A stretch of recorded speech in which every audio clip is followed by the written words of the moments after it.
Today's podcast is brought to you by Kentucky Farm Bureau Insurance.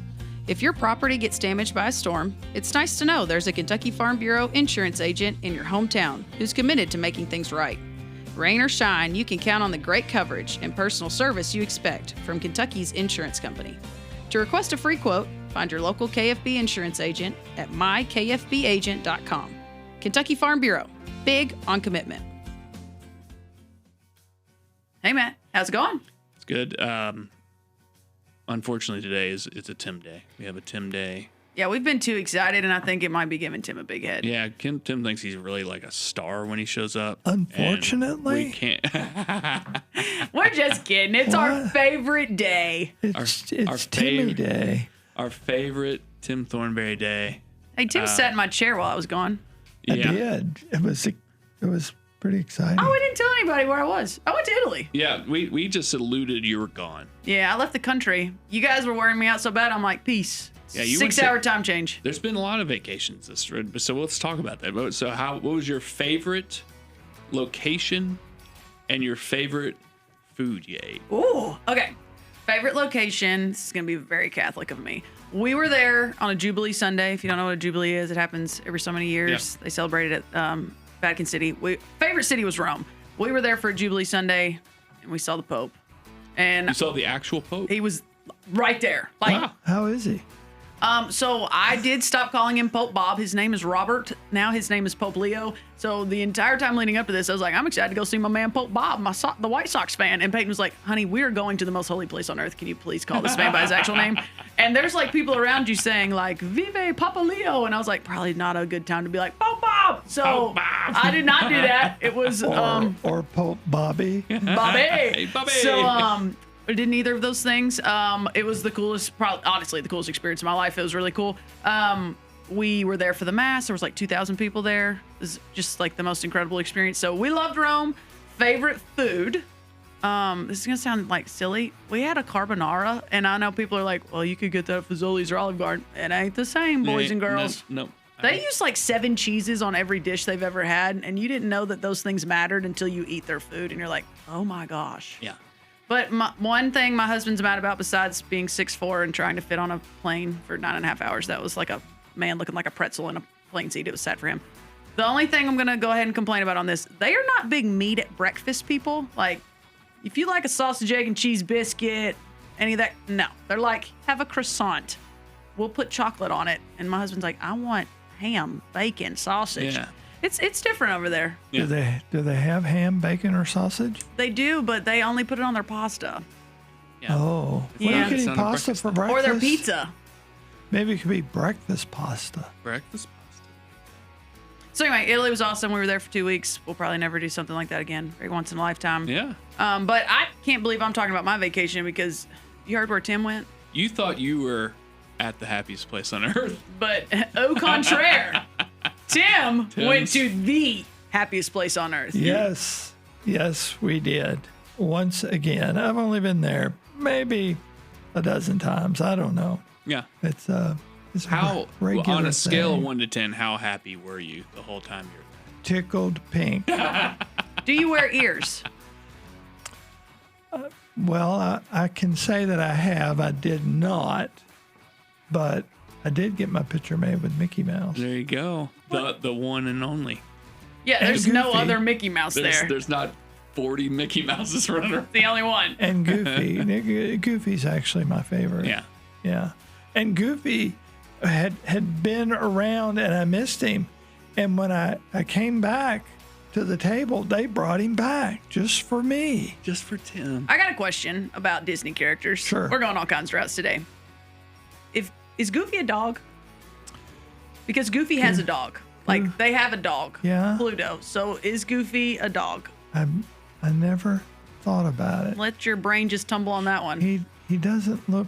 You know, they're all an animal. Necessarily. They're all an animal. But It's they weird have that a dog. The animal has an Dog. animal. Pluto is their dog. But I would say Goofy is a dog. So a mouse and a dog, these 2 mice and this dog and this duck have a dog? Have a dog. Anyway, y'all They're all dwindle not- on that they're for all a not while. wearing pants. I mean, like, And this is nobody a- wears pants. It's quite a thing. You're confusing me. And by the way, everyone had pants on when I was at Disney this This is good. time. This Come is on, where's I need this you guys going? to know that this is going to be a podcast with some of like the most educated people that we ever have an annual meeting. And the opening is, if Goofy and Mickey are animals, why do they have an animal? That's how our opening for this And are is. they wearing pants? So that's a really good point. So who are these really smart people that are going to be on the podcast today? What do we got? I wasn't finished talking about Disney. Oh, you got but, more. Okay. You know, No, it's go ahead. okay. It's all right. You know, in Epcot, I can visit like 10 countries. So Yeah, you went to Italy probably while you I were at was in Epcot. Same Italy. thing. Yeah. Same thing as Yeah. what you did. So, question for you though. I asked about ears. We're just going to stick with apparel real quick. yeah. Do you guys have matching T-shirts while you're there? Well, we had T-shirts, but mine had. I had 2 T-shirts. One had Eeyore on it, So odd. I wonder why. Why would they give and the you the other one Eeyore? had Grumpy on it. Why would they give you those two? Do you feel like there's a theme? I don't know. I would that think be? there was a message they were sending. Were you wearing a grumpy T-shirt when you took a picture with Mickey? Yeah, I believe I was. Yeah. That is really downplaying the happiest place on earth. I think that's why they, wanted to cheer me up. Yeah, You yeah, know, yeah. Hey, this guy's grumpy. Let's Send Goofy back to that table. He's really send sad. Goofy over there. That guy's grumpy. That guy's grumpy. Look at his shirt. Yeah. It says so. Yeah. Anyway, Yeah. it was fun. Good. It was fun. Good. Yeah, we will be in Anaheim and Disneyland is in I Anaheim. think someone on staff has convinced me to go. I like their kids, so I'm gonna go. I think Yeah. I'm gonna wear matching T-shirts and do the whole bit with them. Yeah. So I'm gonna get adopted into a family. I think. Yeah. So I'm gonna get a half day at Disneyland, and we're gonna find out if it's as good as Disney. I've only been to each one. I've only been to Disney World once. So Yeah. I'm not really a Disney person. I mean, I'm cool with it, but I don't have a need to go. I don't need to go to Disneyland, but It's different. It'll be great. yes, I'm sure. I'm sure it's way different. Can I borrow your grumpy shirt in case I'm not Yes, feeling it you that day? can- That and the Eeyore shirt. I'll pack those both Just for anyone to wear. just in case somebody needs a Disney outfit. But do you know who probably wasn't grumpy when you talked to them? Who? The Ag Econ guys. What a transition. Hey, that was pretty exciting. I know most of the folks over there through the years have talked to those guys and ladies, and they're very intelligent. And so I talked them into collectively doing a podcast, and they were great.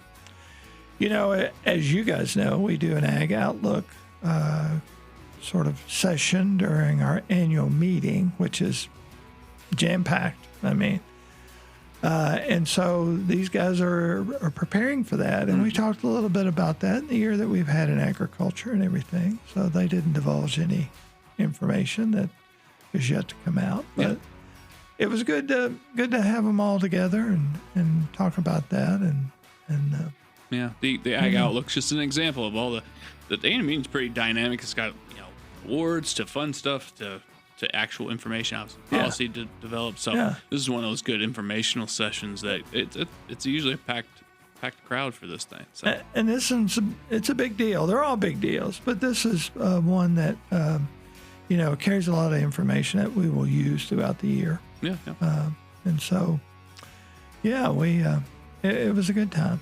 We enjoyed it. We laughed some. It wasn't all data and information. It was good to have them all online. And we did a Zoom meeting that we recorded. I've never done that. I've done Zoom, but not in In that kind of text of a podcast. And I think it worked. You're about to find out. We're gonna find out. No, these guys are great, and gals. I think there are a couple of new faces, even though you got to see their faces, but obviously our listeners won't. But you'll hear some new voices, some new names, and I think that's kind of cool too. We've had some regulars for years and years, and I know our forestry person this year has changed due to some retirement. We've got a new department chair that some of the people met last year. She's back again. She was on the podcast. Dr. Spalding, she was there. So these will be good people, new voices, and I think people need to start getting used to these resources they're going to have soon. So Yes, and we've got a couple of guys that have been around for a long time. The old regulars. The old regulars. And so it was a good time. Very informative, very helpful. Really appreciate those guys over there. They do a good job. Excellent. All right, well, let's get to this thing. I'm Renee Carrico. I'm Matt Hilton. I'm Tim Thornberry. Let's get rural.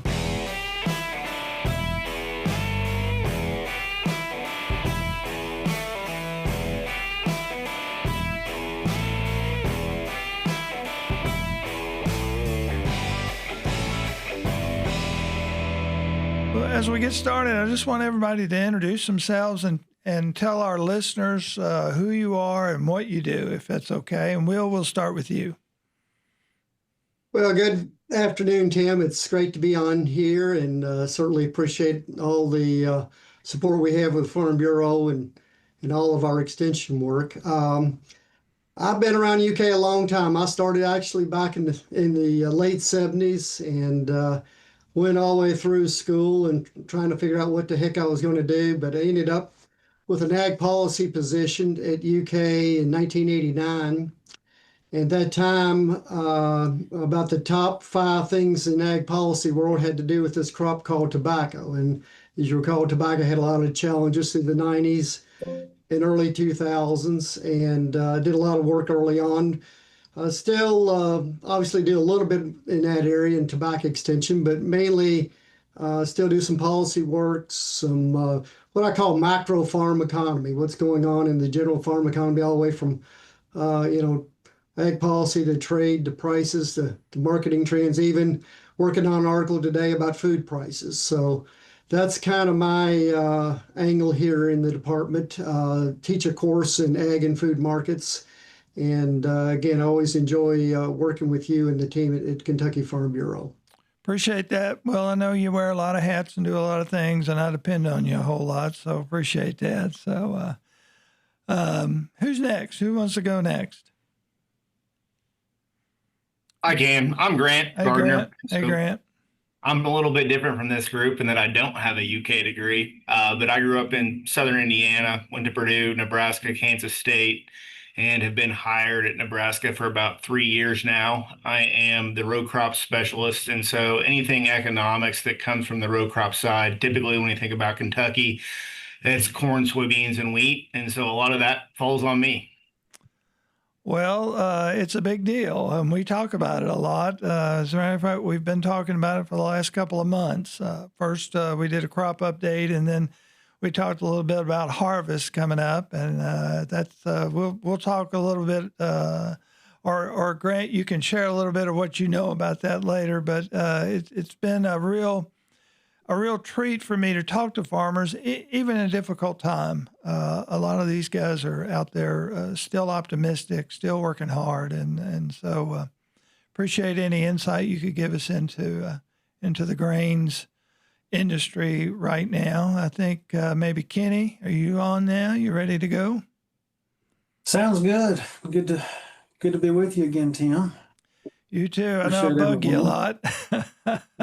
Of all of you, I think I bug Kenny the most. And Chad Lee. Chad's not here, but No, I always look forward to it and appreciate our partnership with Farm Bureau, but I'm, of course, our extension livestock economist. I focus a little more on the marketing side, but do some management profitability stuff as well. Spend a lot of time traveling, a lot of time running my mouth, and a lot of time writing and doing videos. So I enjoy doing that. Great. I understand that completely. I want to tell a Will Snell story real quick.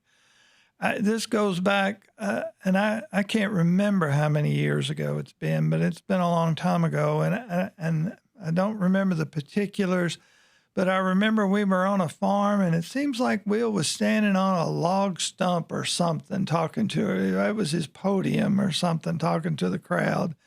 And for some reason, that picture has just hung with me all these years. So with my Will Snell story, Will, I'll turn it over to you and give me a little insight, if you would, about the ag outlook, what it is, how it came to be, any history you want to share, and a little bit about its importance. I think, Tim, we started this back in the early to mid 90s. at the end of the year, it's kind of a good time to one look back to see what has happened and just kind of get a gauge of the current economic climate. Obviously, at that point in time, farmers are harvesting their crops, selling some of those spring calves, and you know, back in that era, getting ready to market their tobacco and wanting to know what the quotas are going to be the next year. So, it's a good time to kind of get the folks that kind of live and breathe this all the time in terms of an economic outlook together and talk about it. We used to call it a press conference, and we actually, I think, would do it the week of Farm Bureau annual meeting in Louisville. But initially, we just had it at a hotel, wasn't at the Galt House, and it really wasn't tied to the Farm Bureau meeting. And later on, we talked to the Farm Bureau, and they, Kentucky Farm Bureau, invited us to do it at their annual meeting, given that all of us typically attend the annual meeting. So it started out, what's it, the Carroll Ford Room? Yeah. There in the Galt House, and Yeah. that's kind of where we were. But then, for good or for bad, we were getting larger crowds in some of the other concurrence sessions. So I think under, Mr. Haney's leadership and Eddie, transitioned us to actually be the ballroom right before the commodity luncheon. So it was kind of the kickoff before the commodity luncheon. And, I remember several of the commissioners of ag would, what are you all going to say? What are you going to talk about? Because they would always follow us. So we kind of give them a little heads up about where we view the ag economy is heading to. And obviously not only important to your audience and the farmers there, but to agribusinesses, to bankers, and other media people. And over time, we evolved away from really having an ag press conference because, as you well know, we don't have a whole lot of people like you just strictly doing ag media. So again, we just kind of present our outlook information at the annual meeting, and again, been doing this for 20, 30 years or so.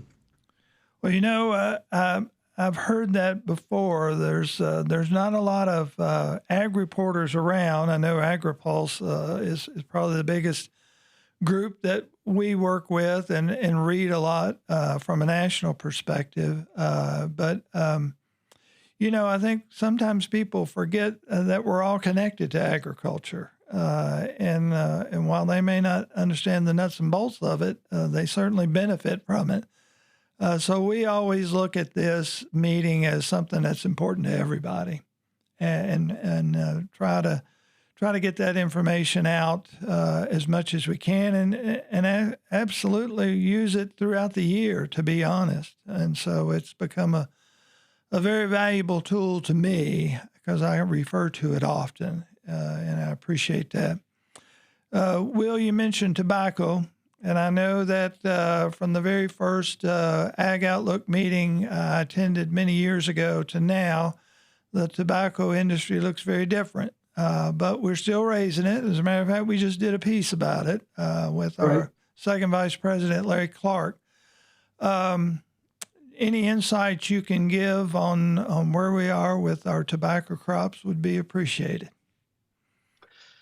Well, tobacco's gone from about 25 to 30% of our cash receipts down to probably less than 3%. We used to talk about 60 of our 80,000 farms in Kentucky growing tobacco, and the other 20,000 just had a tobacco base and just didn't have tobacco on their farm.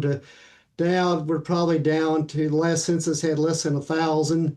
We're maybe down to 500. So obviously not as important economically to the state ag economy as a whole, but to people like Larry Clark and Al Pettigo and some of the farmers out there that are still farming tobacco, it's a very important part of their total diversified ag enterprise or farming operations. So, and, we're down to the point where even though we've lost demand and lost markets out there, supplies still are somewhat tight relative to demand. So, the farmers that are left have had the opportunity the past 2 or 3 years to raise pretty much whatever they wanted to. So they tried to match that up with their infrastructure as well as their labor supply. Profitability is not as good as it used to be. That's the reason why we don't have as many growing the crop. But again, it's still an important part of the diversified ag mix in Kentucky. And and I still think it's got some good years still left in it. In fact, one of my colleagues I work with made the comment the other day. He'll think that there's some opportunities even for some growth in 2026 coming ahead. Just again due to the relatively tight supply relative to our demand conditions. So we'll see. But obviously, we've become more of a grain state and a livestock state in the midst of this tobacco transition. Mm-hmm. And I know that transition is certainly through the buyout and through the MSA funds. That's really helped us transition. But, Will, one of the things that I continually hear from tobacco growers, whether they're growing 200 acres or 20 acres, is the tradition that comes with it. And, perhaps it's been on their farm for generations, and it's something that as long as they can, they want to keep it on their farm. Really, when you talk about agriculture, and this is across the board, and I may mention this to the others, is tradition has a lot to do with it, don't you think? Absolutely. That's one of the gems of Kentucky agriculture, the culture. And it's not only the farmers themselves, but the rural communities in, Main Street, Kentucky. And, it's interesting. I'm like many of you all probably spend too much time on Facebook, but, this time of year, when you've seen the tobacco harvest or curing in the barns, you'll see people comment, oh, I remember those days. And, lots of hard work, but it built good work ethic. And, some of these folks will say, well, I don't miss the hard work, but I just miss the culture of it. And it's kind of sad to see what's happened to the sector as a whole. Obviously, we've got a lot of health challenges with tobacco and got a lot of trade competition challenges, but it built Kentucky agriculture. And thanks to the leadership of Kentucky Ag, we've been able to utilize those buyout dollars and MSA funds to really build a strong ag economy. I'm always proud to say that even though we don't have tobacco as the backbone of Kentucky agriculture anymore, it has really shaped the future. And I don't think any other state out there could have adjusted like Kentucky has with losing 70-80% of its main cash crop. I always say, what would happen to Wisconsin if they lost 70-80% of the dairy sector, or the Midwest, Grant, where you grew up, if all of a sudden corn and soybeans would go away, how would that affect the ag economy? So we've got our sets of challenges, but at the same time, I'm very proud that Kentucky Ag leadership has taken advantage of some of these direct as well as indirect tobacco dollars and strengthened Kentucky agriculture as a whole. Absolutely. And I'm going to switch over to Grant for just a few minutes. Grant, Kentucky has really become quite the grain state, don't you think? Hopefully that's a fair statement. I've talked to a lot of grain producers over the years and watched them as this industry has grown. And man, they're really good at it. And a lot of that is due in part to the research that you guys do at the university. You have helped make our grain producers, in my opinion, some of the best. So with that, Grant, talk to me a little bit about the sector, your thoughts on it. Maybe it's been a tough year for many of them, but I'll let you take it from this point.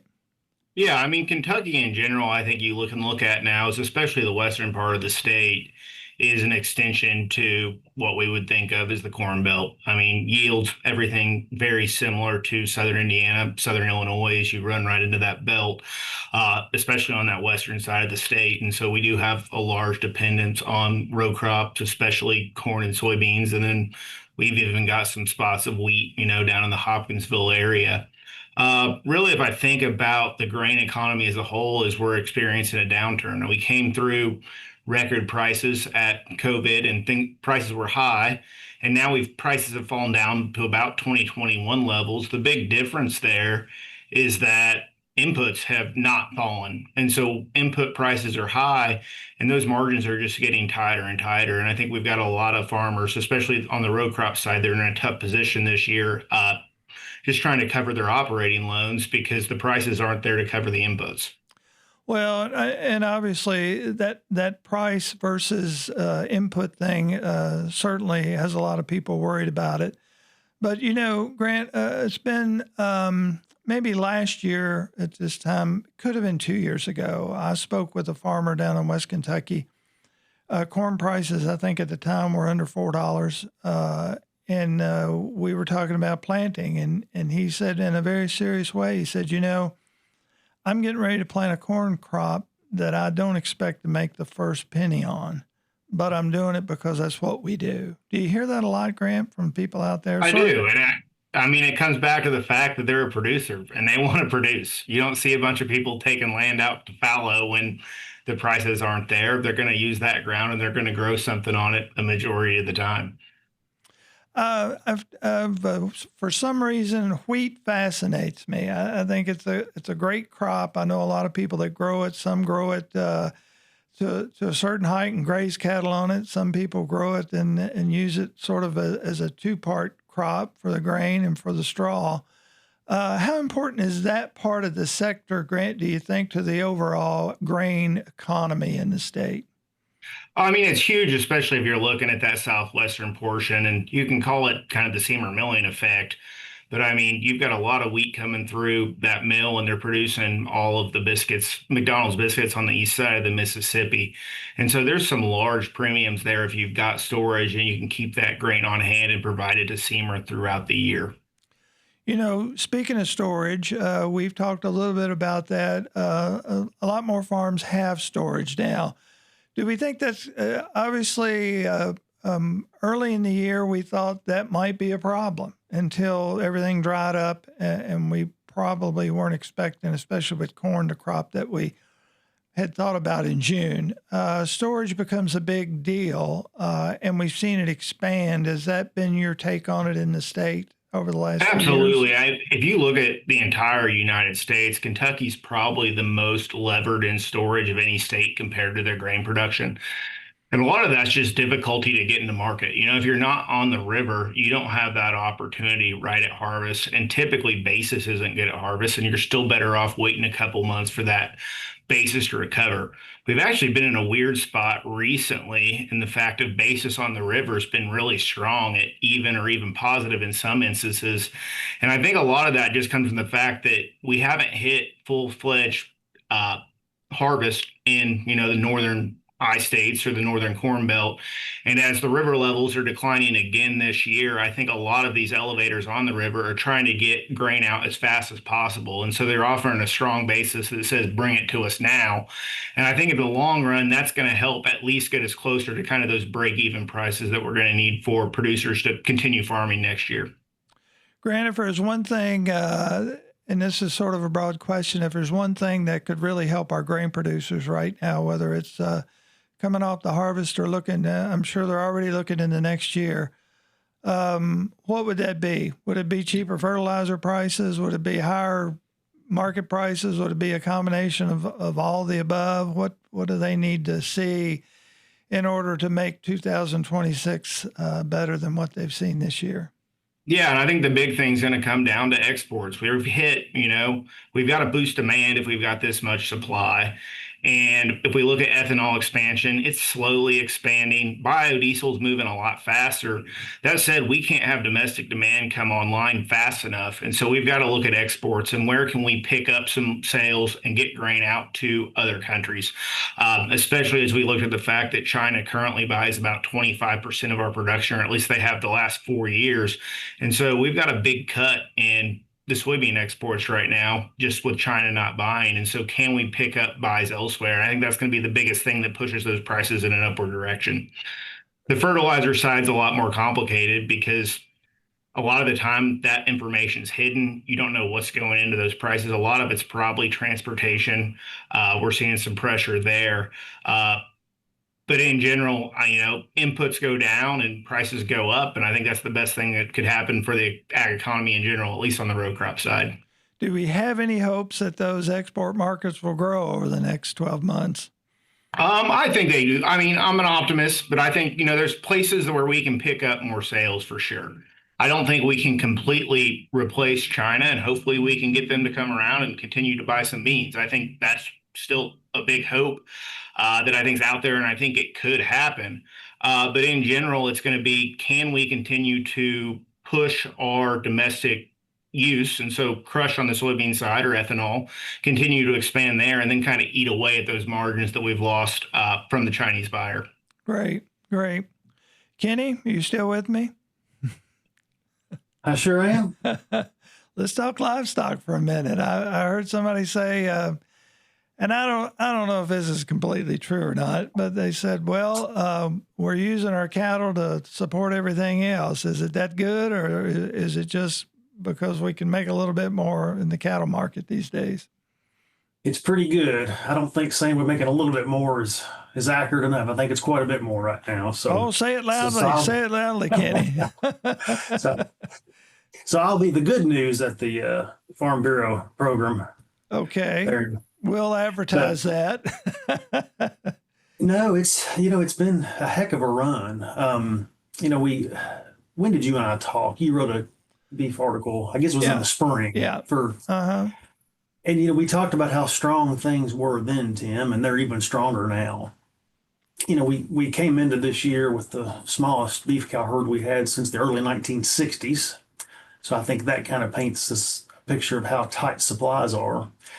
But, what hasn't got as much attention is how strong demand has been. And, despite how high these retail and food service prices are, consumers are still consuming protein. And they're, certainly beef, also pork, and certainly chicken. So it's just been an unprecedented run. For calves, for example, I think a lot about cow-calf operators. That's the most common operation we've got here in the state. Calves are worth more than twice what they were 3 years ago. And you kind of get your head around that. That just speaks to how much difference there is in this market and what we would think of as a normal market historically. Well, now here's the $60,000 question, or however much, $1 million question. How long can we expect that to linger? I know cycles come and go, and we saw a few years ago cattle prices went up, and then they came down. Getting back to talking with Grant a while ago, I remember, I think it was about 2008, we saw corn prices explode. And I had a commodities trader tell me in an interview, he said, we're at a new normal. And I said, are you sure you want me to say that? And he did. And of course, we saw those prices come back down. Do we expect a downturn in prices anytime soon in the cattle market? That's a good question, of course. So let's kind of deal with the short term first. So, we're recording this obviously in October, right? Yep. So we're coming into the time when we tend to see some seasonal pullback in markets. For example, we've seen cull cow prices come down a little bit. Can't say I've seen calves pull back yet, but I wouldn't be surprised as we move into winter if we see somewhat of a seasonal pullback in some of these prices. That's normal. That's very normal. To your bigger question, though, I think you're really asking about, beyond the short term, but, what does the next few years look like? And Tim, the supply fundamentals look really good. They just do. We're not growing this cow herd yet. We are going to have a few more cows in production in 2026, but it's because we've not culled as many this year, and I think that makes sense. But we're probably talking about something in the ballpark of 0.5% of an increase, so not a major change. The only way to increase beef cattle numbers is to hold back some of these heifers, right? Which that's going to tighten the supply of those calves when we start to see that. So supply fundamentals really look really good and suggest that we could see strong prices for a while. A lot of people make that comparison. How does this compare to that 2014-15 time period? And I think we're set up for a longer run of good prices this year than then. The wild card's on the demand side, let's be honest, right? That's what's hardest to predict, what we don't know. So I think it's unlikely that we see a major change in supply that affects these markets in a negative way in the next year or two. And I think, demand's the one we just kind of have to watch. It's at some point our consumers are going to respond to these high prices by pushing back a little bit. And I always say if they do, then prices adjust. That's how markets work. But that to me is where the wild card is. But no, I feel really good about these markets going forward. Kenny, one thing that we do as a family, we buy direct from the farm when it comes to most of our beef. And we probably pay a little bit more of a premium for it, but we know where it came from. We know how it's produced. We feel good about it. It's just really good. And we've seen a lot of that. If you go back to 2020 and the COVID years, we saw local markets, farm markets, really explode because people weren't going to the big supermarkets. They were getting out more locally. They felt safer about that. And in talking to one of our farm market folks, I said, sometimes the consumer's memory's rather short. Do we expect this to continue? And their reply was, we hope so.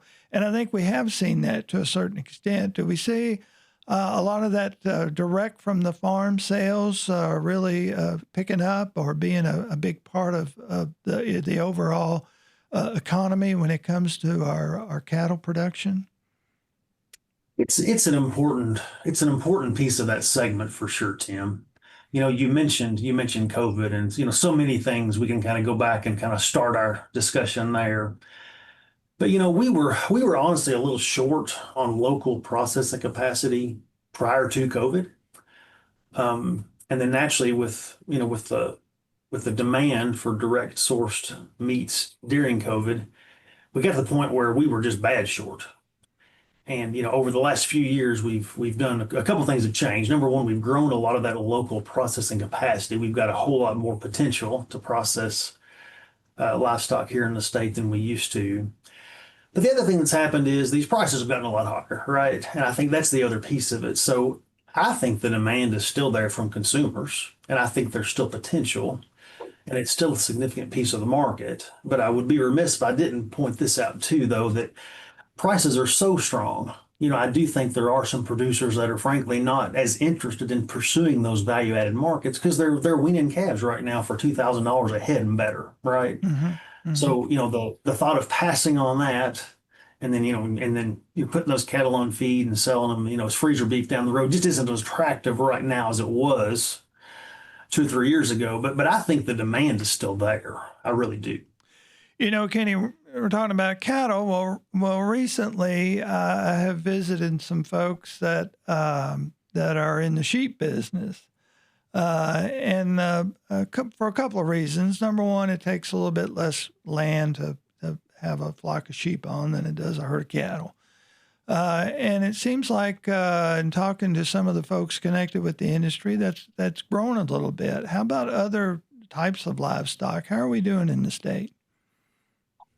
Well, you mentioned sheep. We'll start there. Small ruminant sheep, goats are growing. They're doing well. They tend to lend themselves very well to those direct to consumer type markets. They just do. They're doing really well. Dairy industry had a really good 2024, pretty good start to 2025. We have seen milk price pull back some in the last few months, and they're getting squeezed a little bit. Hog sector is still growing. And I don't know that that's going to change either. We've got a lot of operations that are growing in the western part of the state. So overall, I think the livestock sector is healthy and doing well. We also have to remember that you're just talking with Grant about the grain outlook, and of course that translates to feed prices, right? Mm-hmm. So mm-hmm. In a lot of ways, these livestock sectors are beneficiaries of the lower feed prices that our grain sector is dealing with right now. Tim, can I jump in with a comment? Sure, absolutely. When we do our outlook in December, a big part of that pie is something we haven't talked about, and that's equine.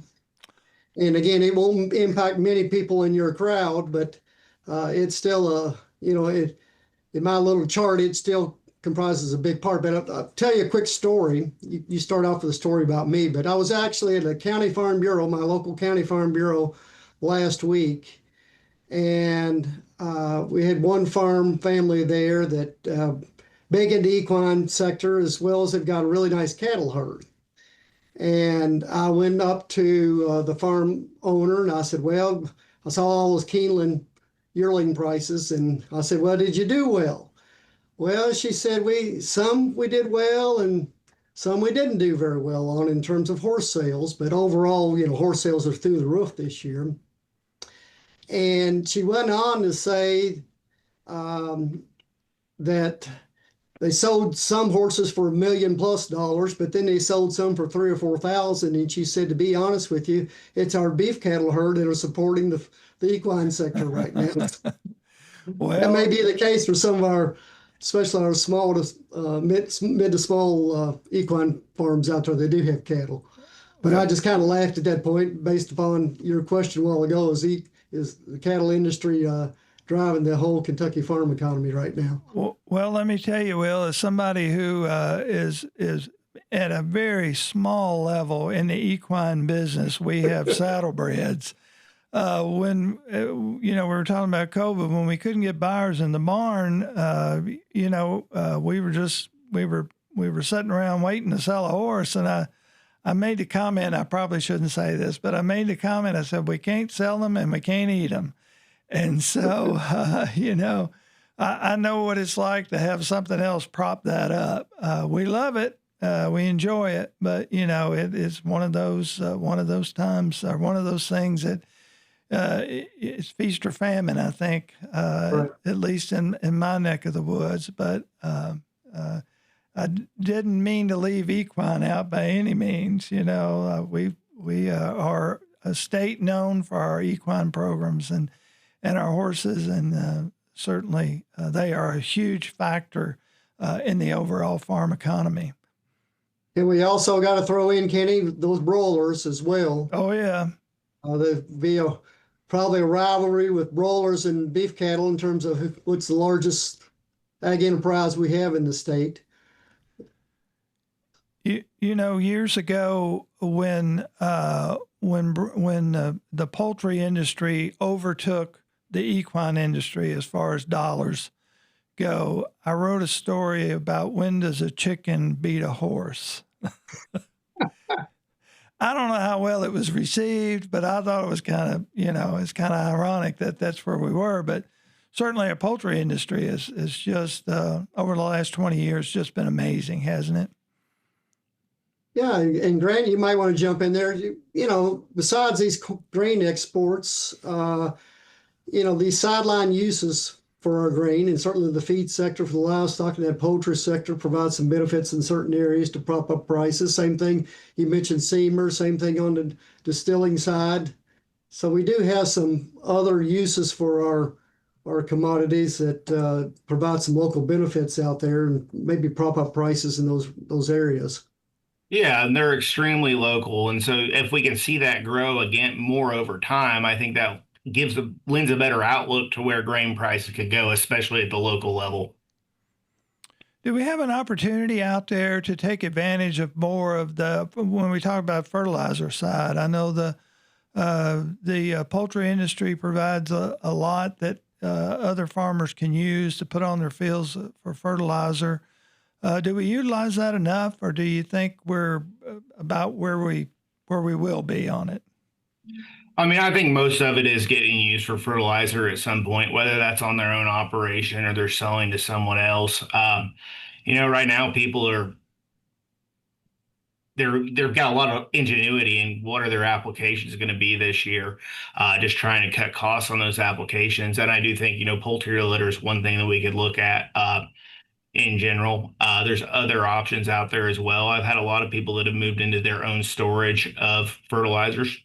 And, there's some danger there. You've got to hold it on the farm, can explode, things along that line. But, you've got to have tanks that'll hold it. Most of them are stainless steel, I believe. Don't quote me on that. But in general, I think, people are trying to adapt to this higher price environment. It just takes time and learning where can we source our nutrient needs from and how can we do it more cheaply. Are there a lot of farmers out there, and this is really for anybody, a lot of farmers out there taking advantage of distillers grain? I saw a list the other day in a newspaper, and they were talking about all the distilleries in the state, and I'll be honest with you, I had no idea that the list would be that big. Do you think that a lot of farmers still take advantage of that? Yeah, there's definitely a lot of farmers that are feeding those byproducts, and of course that's a win-win because for a lot of those distilleries, they need to get rid of that product. So it is definitely getting utilized. What my animal science colleagues always say is that it is a feed ingredient, not a complete feed. So Sure. I think that it's important that that it be fed appropriately. But no, it's got a lot of potential, and it's definitely utilized in our livestock sectors. Yes, absolutely. I think our farmers need to take advantage of every opportunity that's out there right now to cut their costs and make profitability a little bit better than what they've been seeing. With that said, this may go back to Will. I know over the last couple of years we've seen some pretty big numbers when we talk about cash receipts. And for the last 2 years, I've been expecting a downturn, but really haven't seen that. Now, obviously, I'm not asking about the crystal ball, but talk to me about cash receipts and how what exactly that means to folks that think, oh, well, the farmers are getting rich. What exactly do you look at when you figure that up? Well, as you point out, one of the things we'll release on the first week in December, our cash receipt estimate for the year, as well as looking forward to 2026.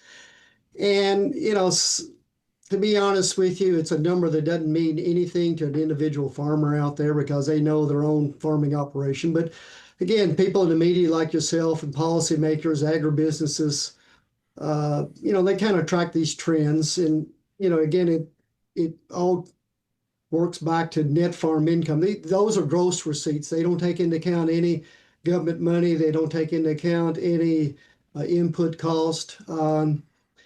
And we used to say, pre-Ag Development Board, we had $3 to $4 billion of ag cash receipts. And now the past couple of years, I think we had a record high of $8.3 billion in 2022. And then past couple of years, we've been right around $8 billion. So, you look at the numbers there, and again, we'll be pulling these together, and we know what's happening on the row crop side. The grain, I guess we had some carryover grain from last year that'll kind of feed into that equation. But again, these low prices that are going to, there's no doubt, I think, Grant, I don't have to look at the numbers, you don't either, that those receipts on the cash receipt crop sides are going to be down. And then Kenny's, it's a number of, you got price, but you also got quantity. And even though quantity has been challenged, we expect those cash receipts for especially cattle to be up. But and again, the equine's going to be probably higher. Poultry, we're still probably working on that number.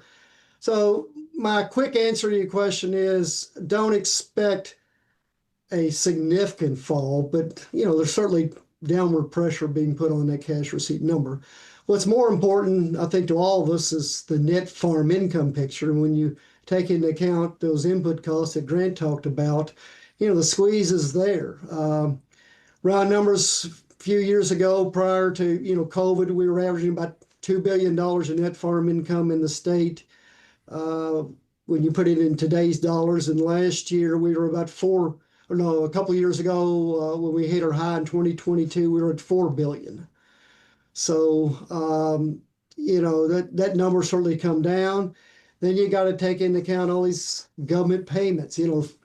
USDA came out a few months ago and said that net farm income was going to be up 40% in 2025. And I had several calls from the media, and even farmers kind of snickered at that number. But again, it takes into account the government payments that have followed us here in 2025. The dollars that came out end of last year, plus the One Big Beautiful Bill Act that had the disaster and the cost squeeze dollars that we're accounting for. So there's true, our bankers would tell us, yeah, we've had that injection of cash flow has helped a lot of the farmers out there. But, as we look forward to 2026 with overall low crop prices and those government payments, even though Grant, the One Big Beautiful Bill increased those reference prices, it's just not going to be able to make up for the big anticipated hole that we're going to have in grain profitability. And as a result, those government payments are not going to be high enough to offset it, as well as, that's going to probably put downward pressure on net farm income for 2026. So I'll throw a lot at you there, but again, it's we got to look at a lot of different things besides just those cash receipts that typically get a lot of the attention. Well, and I think the hardest thing for me this year is going to be trying to figure out where did yields fall. I can look at prices and have a pretty good idea of what prices are going to be. That said, especially if you look at the soybean crop, we were late planted a lot just because we had so much rain early. that puts that soybean planting to later, and then we hit the dry season. And so I'm not sure where exactly I'm going to put our average yield at. I'll take every piece of information I can get and try to, come up with my own estimate of what do I think yield is at. But I think that'll be my biggest challenge this year, is trying to get the yield number correct. Plus, on your end, Grant, just the carryover is always hard to anticipate, what we brought into the year and what we're going to store going into 2026. So yeah, and I hope that it's less carryover than last year, because I think we've continued to watch prices decline. And so you're just continuing to lose money on anything that's still sitting in the bin as we carry that into the next grain marketing year. Grant, you were talking about trying to get a handle on the yields. I talked to one farmer, and I told him I'd never say who said it, so I won't. But he said he had one cornfield. He was skirting that 300 mark, 295. But it came with a caveat that he said it was the most expensive crop I've ever grown.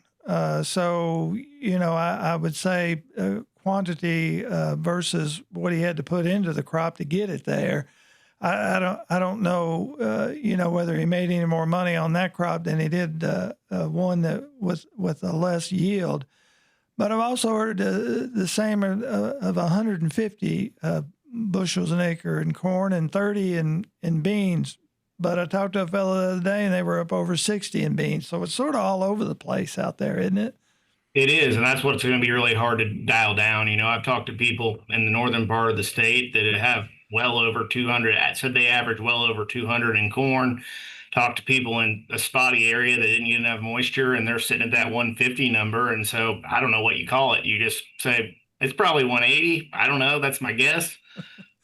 If you go back enough years, 150 yield on corn was really good, man. It was great. And now in some spots we're almost double that. It just goes to show how efficient our farmers have become. And again, I'll relate that back to all the research that you guys do there at the university. It's really helped.